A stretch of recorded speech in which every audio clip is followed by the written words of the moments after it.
Boa tarde, está começando mais um Conexões. E hoje nós vamos falar sobre os perigos da obesidade infantil e também sobre o crescimento das cidades médias na última década. Vem com a gente, o programa está só começando.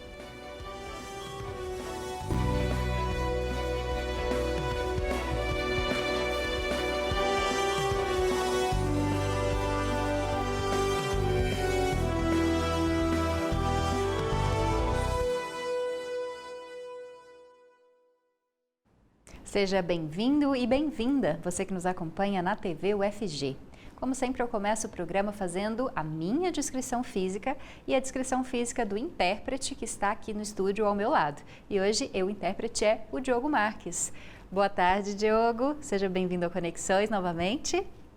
Bom, então para começar, eu me apresento, sou Camila Maia, uma mulher cis, de pele clara, tenho cabelos escuros e longos, olhos também escuros, estou de pé no cenário do Conexões. Atrás de mim há uma televisão com a imagem, a logo do programa, e ao meu lado esquerdo, do outro lado da tela, está o Diogo Marques, ele também está aqui de pé no estúdio.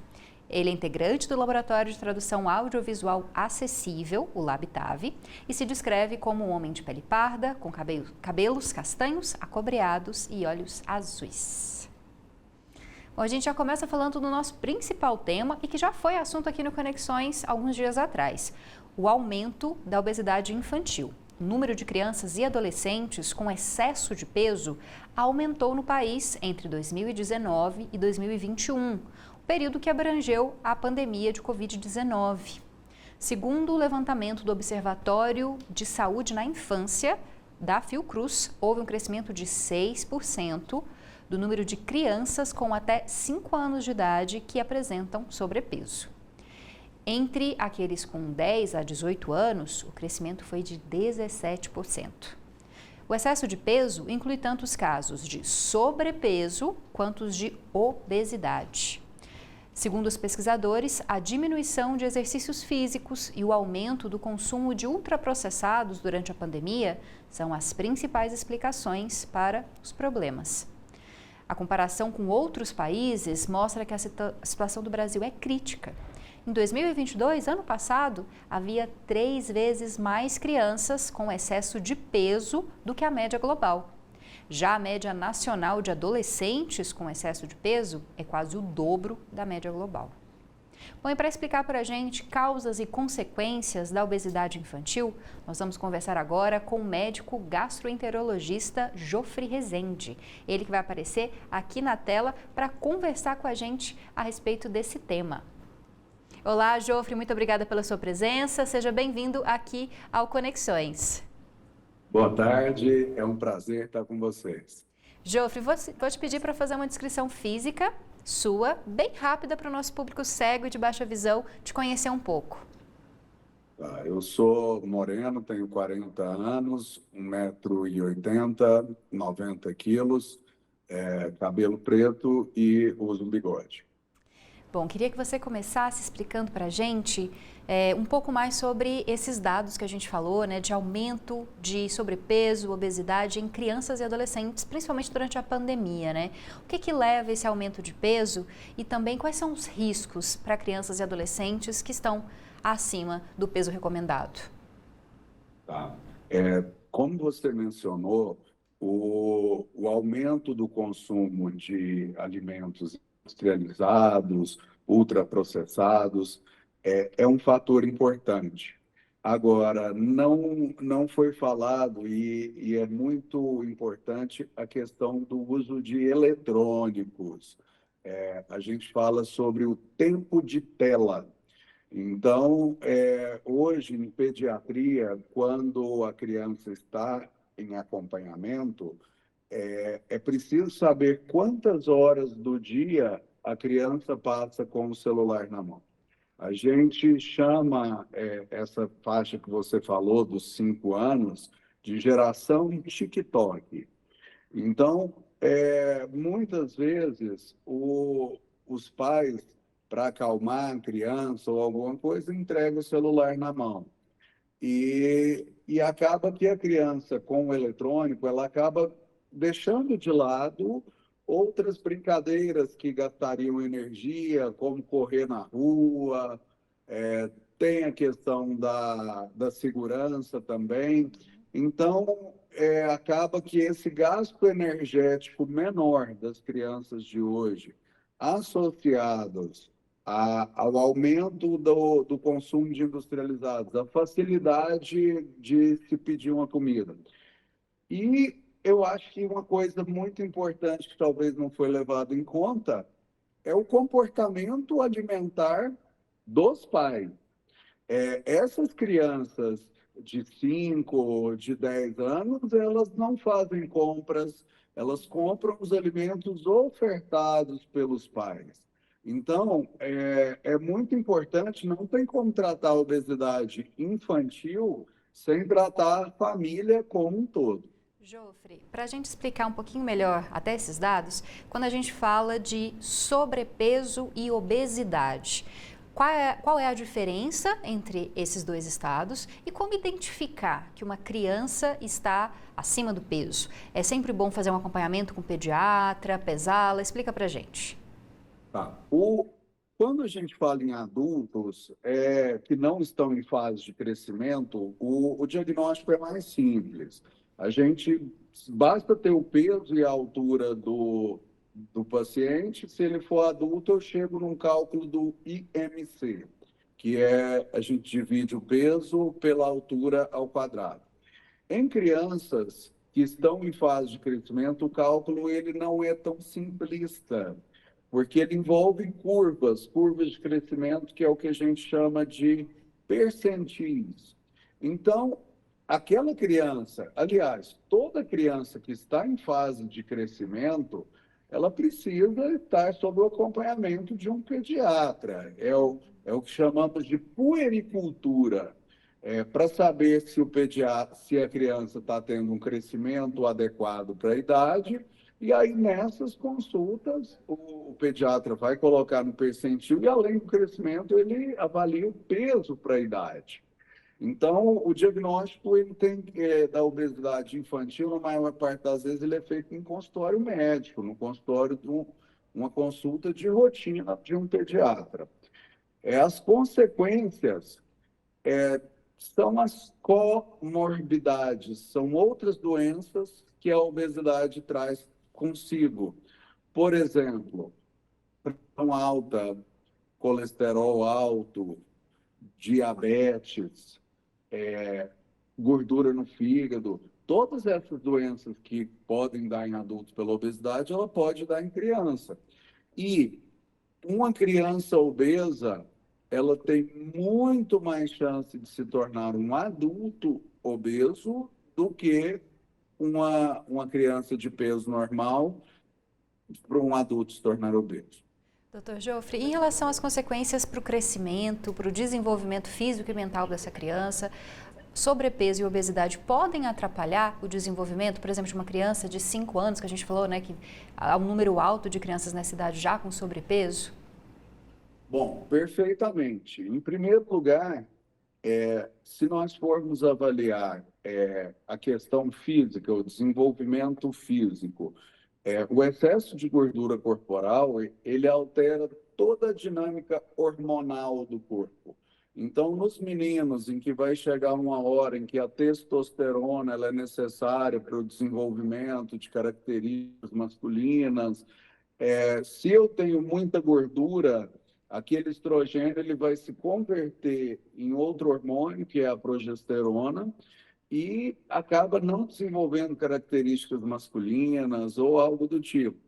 Em mulheres, é a mesma coisa, alteração do ciclo menstrual, aparecimento de pelos. Então, a fase de desenvolvimento, de crescimento da criança, é muito importante ter esse controle de peso adequado. E a outra coisa que você me perguntou sobre a questão mental, a questão psíquica, né? De que vive uma criança obesa. Hoje já existe muito uma política de controle, de tentativa de prevenção de bullying, desse tipo de coisa.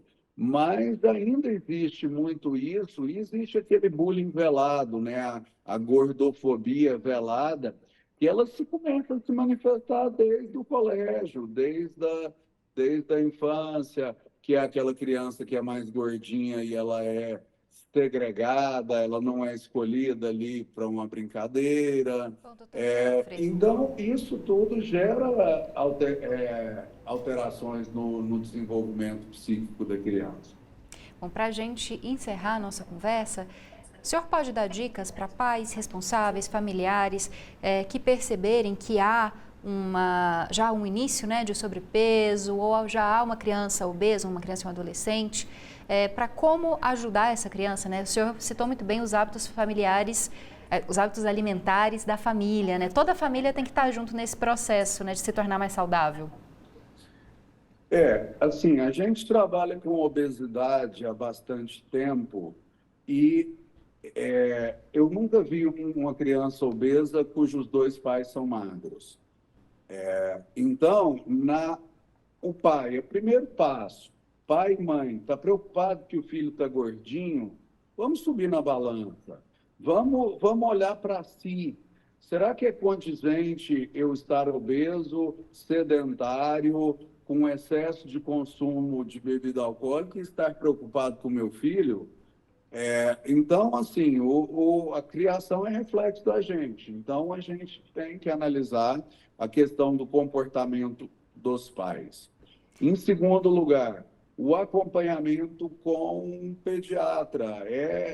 Se em qualquer momento a criança se queixou que na escola alguém a chamou de gordinha, você pode ter a certeza que isso é só a ponta do iceberg. Essa criança ela precisa de ajuda. Ela precisa de ajuda médica e, às vezes, psicológica. Tá certo. Muito obrigada, doutor Jofre. Espero que a gente possa conversar em mais oportunidades para falar sobre saúde, que é sempre importante. Muito obrigada. Obrigado. A gente conversou então com o doutor Jofre Rezende, que é médico gastroenterologista. Bom, agora a gente muda totalmente de assunto. A gente vai falar sobre cidades, sobre crescimento populacional. O Brasil ganhou mais de 12 milhões de habitantes entre os anos de 2010 e 2022. Mais de 67% desse crescimento ocorreu em cidades médias, como a Aparecida de Goiânia, por exemplo. É o que revelou o censo do Instituto Brasileiro de Geografia e Estatística, o IBGE, que foi realizado em 2022. Confira mais na nossa matéria. Seu Oséias chegou em Aparecida de Goiânia há 43 anos. Ele veio de Santa Helena de Goiás, região sudoeste do estado, com vários sonhos na bagagem. Da sua banca de revista, viu a mudança acontecer na cidade. Quando eu cheguei aqui, na realidade, esses prédios que você vê aqui estavam em construção ainda, tinha muito material aí nas calçadas, né? Da Avenida São Paulo, daqui para baixo, essa avenida que era tudo cascalho, tinha uma feira nesse local de domingo. Então, você olhando aquela época e hoje é como se fosse uma coisa de ficção, né? Hoje com viaduto, com asfalto, com área de lazer, com praças, então é uma outra cidade, né? Os dados do último censo do Instituto Brasileiro de Geografia e Estatística, o IBGE, confirmam o que seu Oséias viu de perto. Só para se ter uma ideia, de 2010 para cá, o país ganhou mais de 12 milhões de habitantes.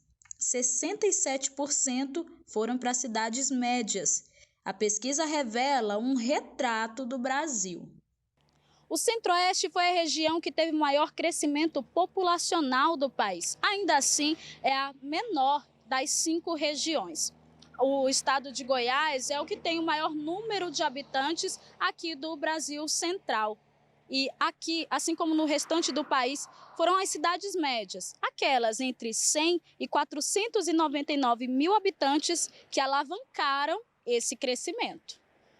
O estado de Goiás e a região centro-oeste ainda foram os que mais cresceram, embora o próprio IBGE teve surpresa com a queda da população. Mas isso tem a ver também com mudanças estruturais que houveram no país como um todo, como a pandemia, como a economia. Mas o estado de Goiás Em crescimento, ele ficou em 4º lugar. E com destaque para algumas cidades aí do estado que cresceram muito mais do que a média estadual e até nacional. A pesquisa é a única do país que é feita de porta em porta e é feita a cada 10 anos. Esse é o tempo necessário para que as mudanças sociais sejam de alguma forma consolidadas. Depois do censo de 2010, a pesquisa deveria ter sido realizada em 2020, mas no auge da pandemia e sem recursos foi adiada. Esses dados coletados são importantes, utilizados desde a pesquisa científica até o planejamento do futuro do país, como afirma o diretor do Instituto de Estudos Socioambientais da UFG, João Batista de Deus. O papel da universidade, do pesquisador, na verdade, do estatístico também, né? O papel dessas pessoas é fundamental para traduzir esses dados, para poder analisar esses dados, esclarecer esses dados, para que isso chegue à população de uma forma geral e que a população se conheça. Uma outra coisa que é importante também é para o planejamento. É fundamental para o planejamento censo. Nós vamos ter um retrato daquele momento da sociedade brasileira para nós pensarmos que rumo que nós queremos. A gente costuma dizer que todo brasileiro que passa por um banco de escola, ele usa os dados do IBGE para fazer um TCC, para fazer uma tese de mestrado, doutorado, né? E então é o maior banco de dados sobre o Brasil, está no IBGE. E são os dados que nós buscamos, transformamos em informação e estão disponíveis para a população sem custo e na internet, né? Os dados nos ajudam a conhecer o Brasil hoje. Daqui mais 10 anos, contaremos outras histórias, mas é possível olhar para esse retrato e comparar para planejar um futuro com mais qualidade de vida. O que marca hoje a gente vê o contraste entre aquela época e uma cidade desenvolvida, onde você tem hoje parques para você fazer caminhada, onde você tem lugar de lazer que não tinha, né? Onde você tem o comércio, os bancos, tudo próximo. Então, acho que é o conjunto dessa obra que marca a gente, né? Bem, a gente está chegando ao fim de mais um Conexões, mas antes de despedir de você, eu faço um convite. Participe com a gente, mande a sua sugestão de pauta, sua crítica, seu elogio, isso tudo pelo nosso WhatsApp, o 629-9181-1406. Além disso, você pode acompanhar os nossos perfis nas redes sociais, curtir, compartilhar o nosso conteúdo. É só procurar por @TVUFG no YouTube, no Instagram, no Facebook. A gente espera a sua contribuição para continuar fazendo a TV UFG cada dia melhor. Eu e o Diogo nos despedimos de você e agradecemos a sua companhia. Assista ao Conexões sempre de segunda a sexta-feira, ao 12:30, aqui na TV UFG. Até o nosso próximo programa. Tchau!